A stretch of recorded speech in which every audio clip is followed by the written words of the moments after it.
Olá, vamos tentar fazer hoje a primeira live.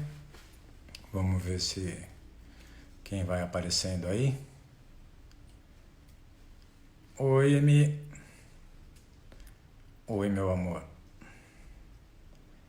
Ó, tá entrando algumas pessoas. Eu vou esperar um pouquinho as pessoas entrarem pra gente começar. Ó, Paulo, tudo bem?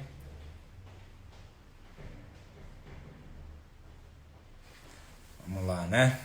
Daqui a pouquinho a gente já tem um público mínimo pra gente começar. Ê, Renata, olha só! Quanto tempo, querida. Faz tempo, hein? Seu livro tá aqui esperando você aparecer.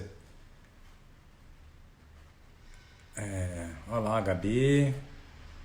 Bom, já temos aí um número de pessoas aí que eu acho que a gente já pode começar a falar. Bom, boa noite. Para mim, essa é a minha segunda live. A primeira aqui efetivamente acontece. Na primeira teve uma catástrofe com a internet aí, ou comigo, ou com as duas coisas juntas e simplesmente não aconteceu, não rolou. Então, mas foi interessante porque ela fala um pouco até da minha própria experiência com o Instagram e com esse tipo de interação, que para mim é muito difícil. Eu fui muito resistente e reticente de fazer lives.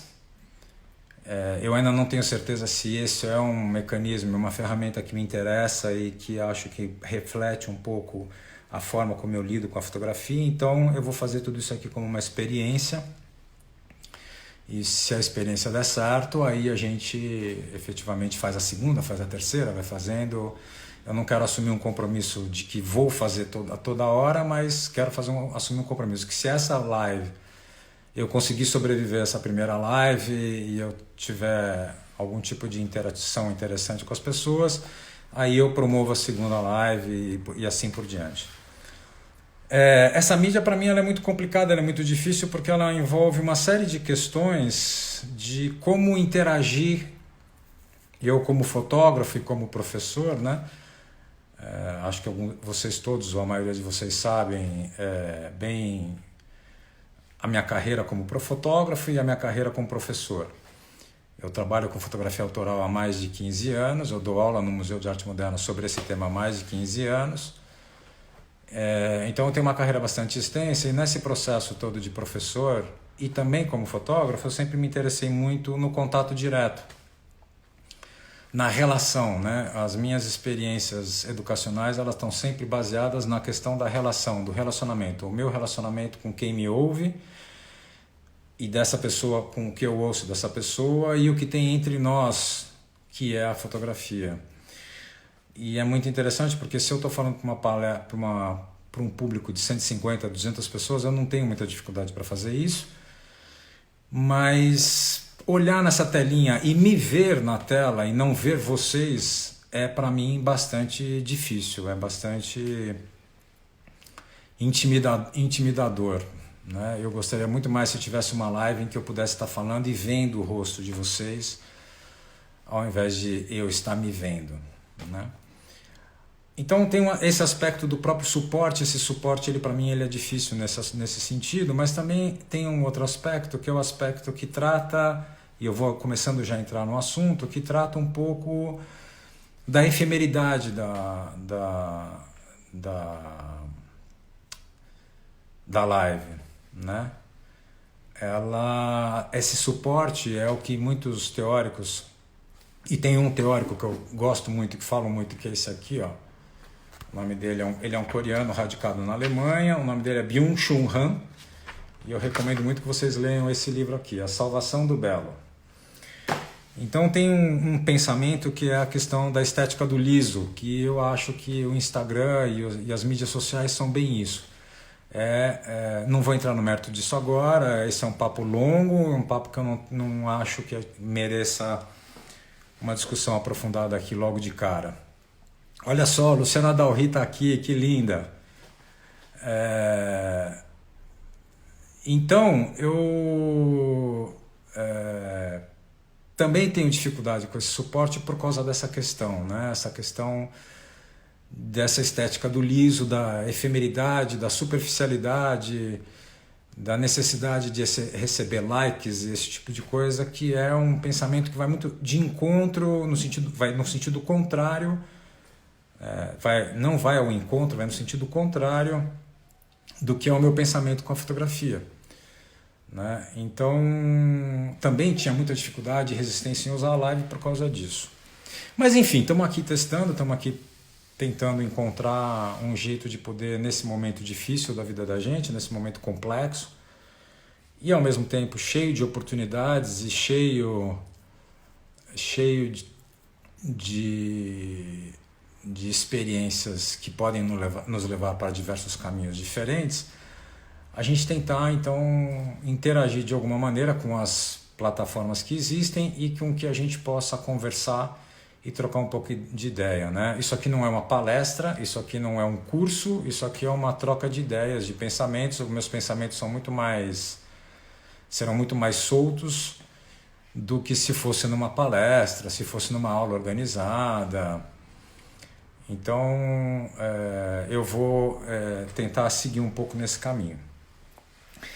E para apresentar um pouco, então, para vocês, eu vou tentar trabalhar nessas lives, deixa eu colocar isso um pouco. Eu vou tentar mostrar para vocês muito sucintamente o trabalho de toda a live, vou tentar mostrar pelo menos um trabalho.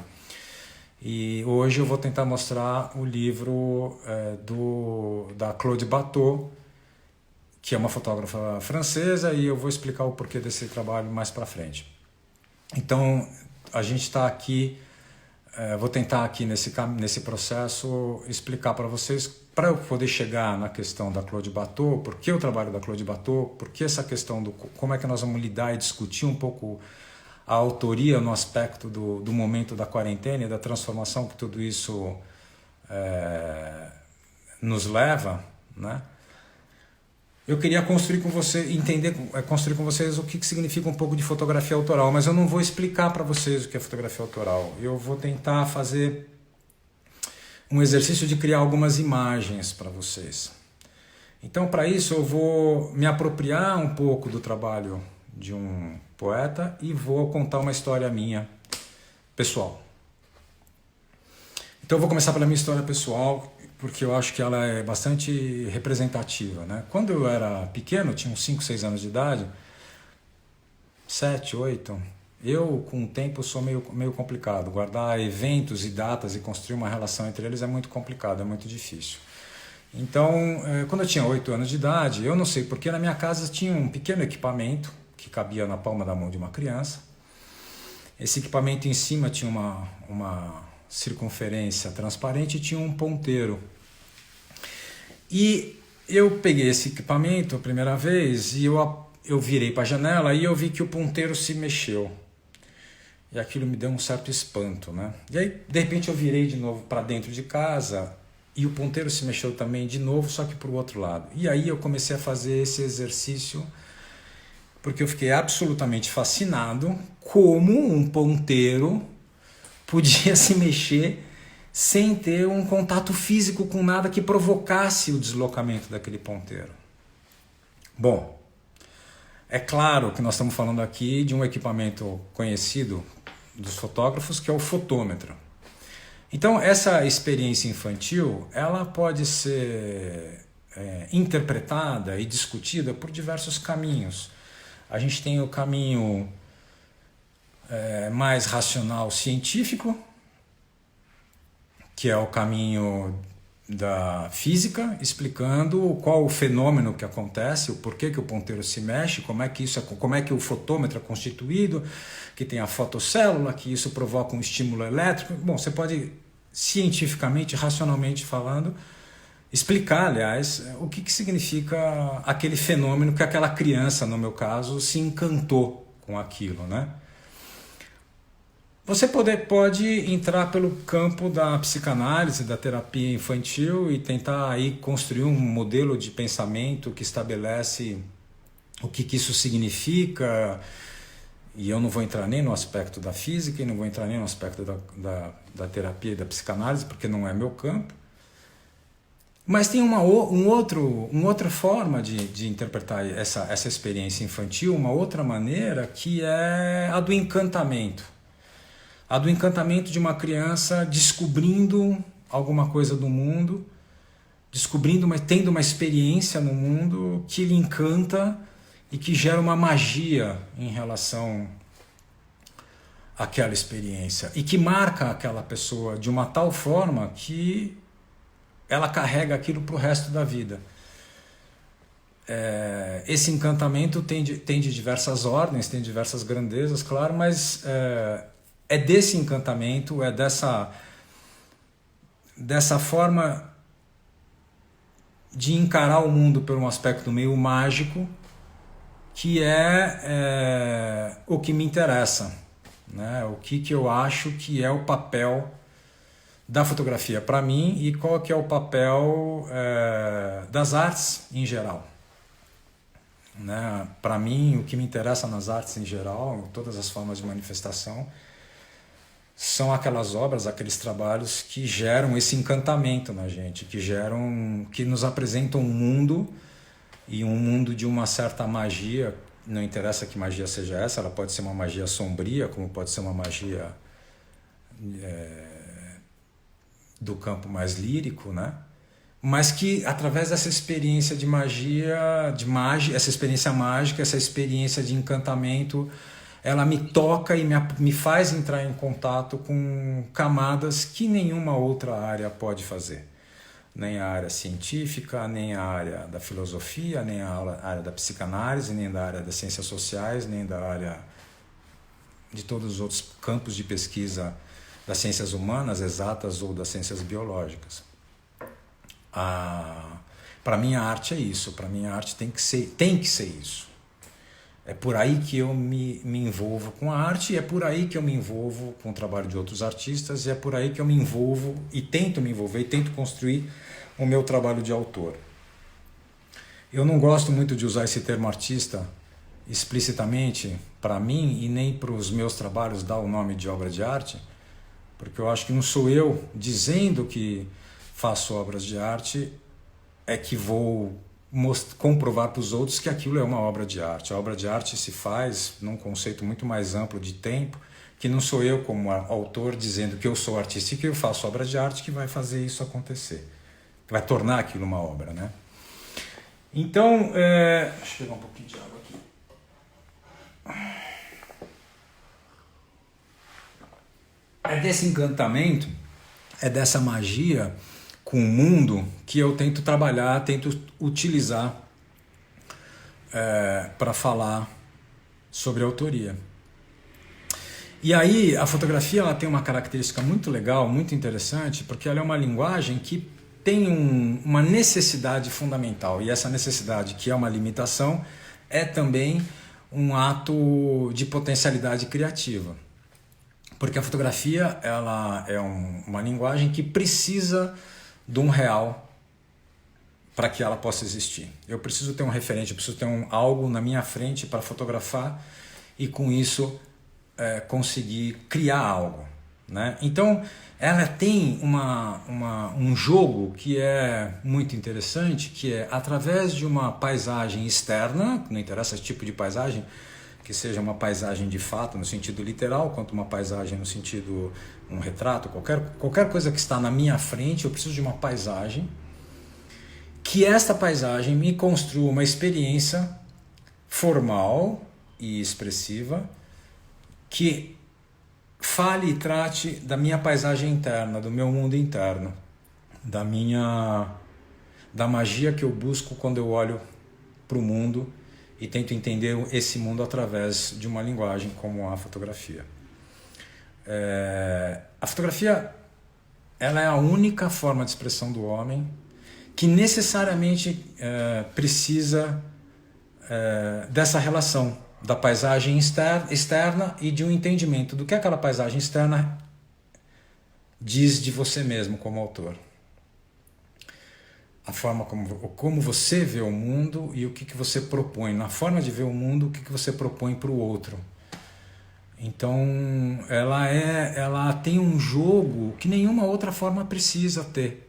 Pintura não precisa, escultura não precisa ter, performance não tem, instalação não tem, literatura não tem, teatro não tem, cinema não tem, necessariamente.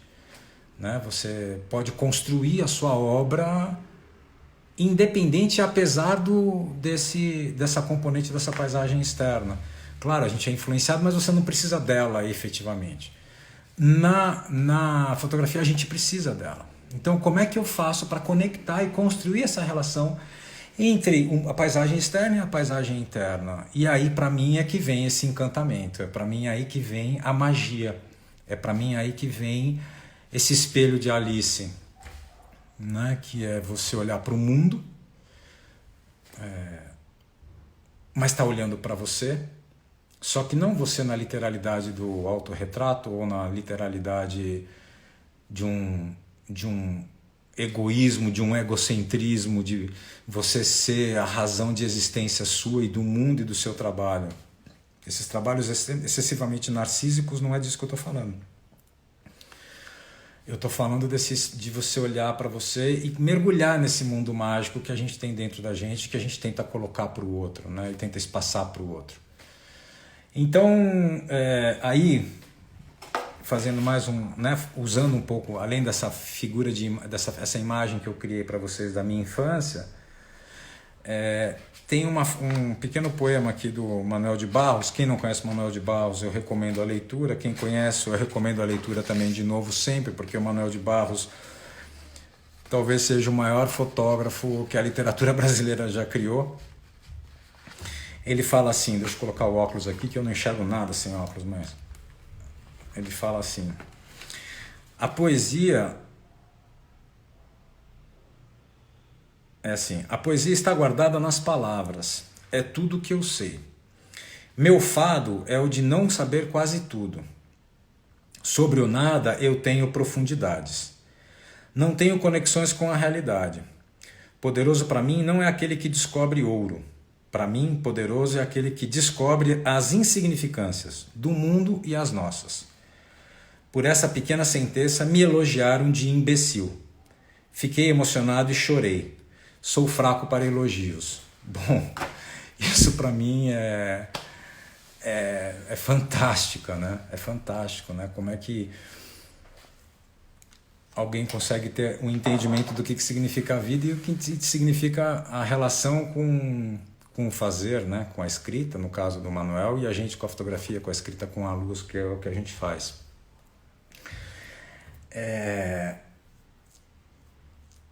Então esse encantamento, essa magia, ela acontece de diversas formas diferentes e acontece apesar da situação em que a gente se encontra, da situação em que a gente vive, né? A gente pode ter um encantamento e uma magia num momento de dor, a gente pode ter um encantamento e uma magia num momento de felicidade, num momento de exaltação, num momento de tristeza, enfim.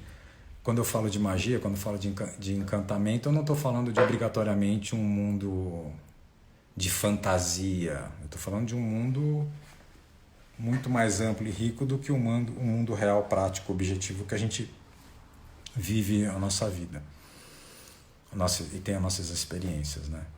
E esse mundo ele é difícil de ser tocado, ele é difícil de ser alcançado, é necessário muito trabalho, muito esforço, acho, pelo menos para mim. Talvez para algumas pessoas que são talentosas demais isso não seja tão difícil assim, mas para mim, como alguém falou aqui para cima, né, que a infância, eu acho que a infância traz, a Daniela Rosário, né, a infância traz referências muito fortes na fotografia. Claro, o seu trabalho é isso, mas não é essa infância também direta, né? Essa infância é esse momento de deslumbramento com as coisas que eu acho que o Manuel de Barros tem de uma maneira tão fantástica, né? Então, essa magia, essa fantasia também tem uma coisa que eu acho que tem uma outra frase que eu queria deixar para vocês, que aí é do A Salvação do Belo, do Xu Han, esse é o nome desse cara, como é que é? Sempre esqueço, do Xu Han, que é uma frase muito interessante. Ele fala assim: o erótico se sustenta sem verdade. Ele é uma aparência, um fenômeno do véu. Essa frase, se a gente tira ela do contexto da sexualidade, né, e entende esse erótico, essa sensualidade como uma sensualidade de vida, um erotismo com a vida, né? Você pode encarar a vida de uma maneira pornográfica ou você pode encarar a vida de uma maneira erótica. Você pode encarar a vida de uma maneira sensual ou de uma maneira absolutamente crua, né? E reta e direta, né? Então, essa frase eu acho que ela também apresenta pra gente o que eu quero tratar com vocês, essa abordagem que eu quero fazer para vocês, né?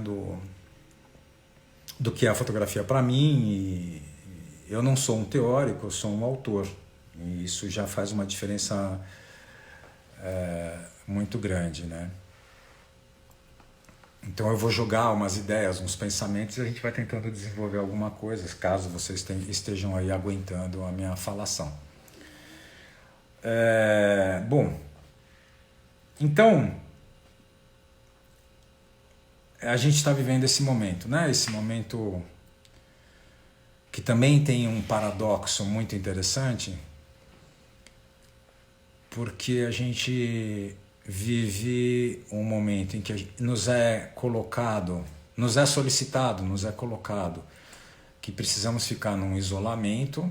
Isso nos coloca em contato com o universo mais íntimo nosso, com as coisas mais íntimas nossas, nossa casa, o nosso lar, as pessoas com que a gente se relaciona, com as pessoas com que a gente vive, nossos amores, nossos conflitos. E, ao mesmo tempo que a gente vive isso, e para muita gente isso vira um problema, e aí também é uma questão interessante, né? A gente tem que pensar no todo. Então nós estamos individualizados, nós estamos atomizados na nossa estrutura básica, fundamental, que é a nossa família, não interessa que tamanho que seja essa família, e o nosso lar, mas vivendo isso intensamente, a gente tem que pensar no todo, né? Porque só o nosso ato de nos recolhermos é que vai levar a uma proteção do todo, de todos, né? E então é um paradoxo isso, né? Mas esse paradoxo, ele é o paradoxo que a gente tem nas manifestações artísticas de diversas formas diferentes. Em especial a fotografia, a gente tem os trabalhos dos fotógrafos que buscam sempre as excepcionalidades,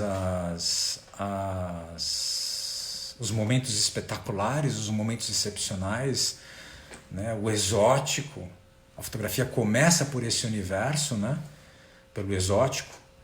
Então o mundo que tem que ser descoberto, o mundo que é desconhecido, e a fotografia vai trazer esse mundo para dentro das casas de nós. Então tem todo um universo de fotógrafos que buscam até hoje isso, e tem aqueles fotógrafos que buscam no que é ordinário, no que é cotidiano, no que é ordinário, o seu espelho de Alice, o seu encantamento com o mundo, e tentam usar e utilizar essa paisagem externa ordinária para falar desse universo mais interno, desse universo mais potente, mais mágico, né? Que é o mergulho na complexidade da nossa essência como seres e como ser humano, né? Então, e é interessante porque os momentos excepcionais na vida da gente, eles são muito pequenos, né? Se você for considerar o que existe de momento excepcional na vida de qualquer um, é 2, 3, 4%, é uma viagem, é um grande acontecimento, é um grande evento, um grande encontro. O resto é a nossa vida ordinária, né? E se a gente não lida com a nossa vida ordinária bem, estamos ferrados, porque nós não vamos conseguir viver eternamente numa excepcionalidade. É insuportável. Aliás, a excepcionalidade ela Só tem sentido porque a gente tem uma boa parte do nosso tempo é absolutamente ordinário, é cotidiano, é banal.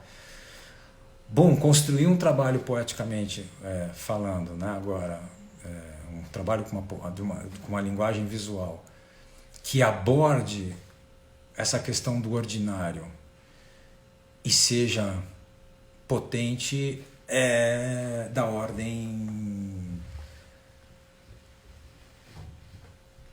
de grandes autores que conseguem fazer isso, né? Porque o excepcional, ele nos impressiona porque é excepcional. Não precisa de muito, né? A Lucrécia fala, querida, está escrevendo aqui, extrair o extraordinário do ordinário é para poucos. É verdade. Falar do ordinário pede uma estética rugosa, completamente contrária à estética do liso dessa enxurrada de imagens midiáticas que soterram a gente hoje, né? Com certeza, Juliana Jacinto. É isso mesmo. E esse livro, A Salvação do Belo, fala exatamente da questão da estética do liso.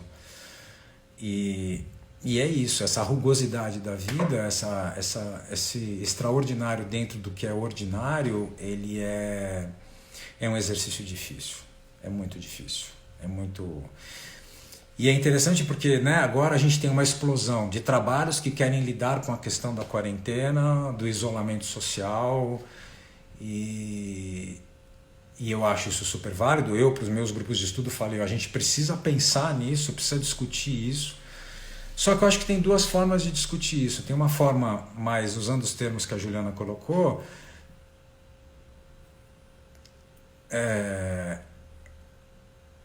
uma forma mais lisa, mais horizontal, onde você trata única e exclusivamente, muito rapidamente, você reage a esse momento de isolamento e começa a colocar e produzir, eu dei essa palavra, começa a criar alguma coisa com isso, que é absolutamente válido, não estou desmerecendo de forma nenhuma isso, mas tem um mergulho mais vertical, um mergulho mais rugoso, vamos dizer assim, que é o entendimento da transformação que isso gera em nós e como isso vai ser manifestado numa experiência visual. Isso precisa de mais tempo, isso precisa de mais entendimento de processo.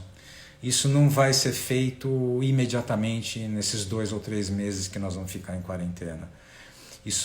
A história desse momento e a transformação que esse momento gera vai nos projetar durante, por exemplo, bons anos em experiências de transformação, em experiências de entendimento disso, para a gente chegar em algum resultado artístico, né, autoral, eficiente, eficaz e realmente competente, que realmente mostre o que aconteceu. Agora, claro que a gente precisa trabalhar com isso e mostrar e mergulhar nisso, né? Afinal de contas é o que a gente tem que fazer, né? Todo trabalho poético é um documento também, é um documento de um momento, de uma história, né? A gente não pode nunca esquecer disso e nunca ter a arrogância de desprezar o aspecto de documento do que nós fazemos, porque tudo é documento. Um trabalho poético é o documento, ele conta a história de uma cultura, de um momento, de uma geração, de como uma pessoa viu aquilo tudo, experienciou tudo aquilo. Manuel de Barros é um documento de uma cultura, de uma região, de um país e de um homem que vivia nesse lugar, né? Então, olha só, a dona Lucila está aqui. Não existe como fotografar o que não faz parte do autor. A quarentena não é tema simplesmente. É exatamente isso que eu estou tentando dizer, Lucila. Obrigado. A gente pode ter só o tema, que aí é uma pequena desculpa, ou a gente pode viver intensamente, experienciar isso e trazer algo a partir daí. Bom, eu queria falar então um pouquinho rapidamente, eu vou tentar trazer aqui, voltando, se der certo, essa live, eu vou tentar trazer aqui trabalhos de diversas abordagens diferentes, mas de fotógrafos que sempre têm dentro do seu universo íntimo e das suas experiências pessoais matéria-prima para a sua criação. Uma parte aqui, tenho aqui um grande amigo meu aparecendo aqui, que eu estou com saudades de você também, Lin. E aí eu vou caminhar por trabalhos de diversos tipos e estilos e períodos e formas diferentes de abordar essa questão. E o primeiro trabalho que eu vou colocar aqui, que eu gostaria de colocar, é o trabalho de uma fotógrafa francesa que nasceu em 1935, 1º de junho de 1935, é uma fotógrafa chamada Claude Bateau, e ela morreu em 1981, aos 46 anos de idade. Ela teve uma vida bastante curta. A Claude Bateau, ela estuda arte, né, artes plásticas. Ela começa trabalhando com pintura e isso aparece na fotografia dela de forma maravilhosa. E depois ela conhece o John Bateau, acho que é John Bateau, que é fotógrafo, que vai ser o marido dela. E ela vai se interessar por fotografia também, vai trabalhar um pouco com fotografia, mas ela vou ser rápido, ela nunca ela fotografou essencialmente. Ela é muito conhecida por 2 trabalhos: o trabalho que ela fez nos Jardins do Monet, em Giverny, e o trabalho que ela fez dentro da casa dela. Ela fotografou durante anos a vida dela, a casa dela e as 2 filhas. Esse foi o grande tema de pesquisa da vida dela. E o livro que eu vou mostrar para vocês, ele foi publicado só depois do falecimento dele e foi editado pelo marido. Mas vamos ao livro, eu vou fazer uma tractando aqui, vamos ver se dá certo. Opa! Olá pessoal, hoje vou tentar mais uma vez fazer a live às 20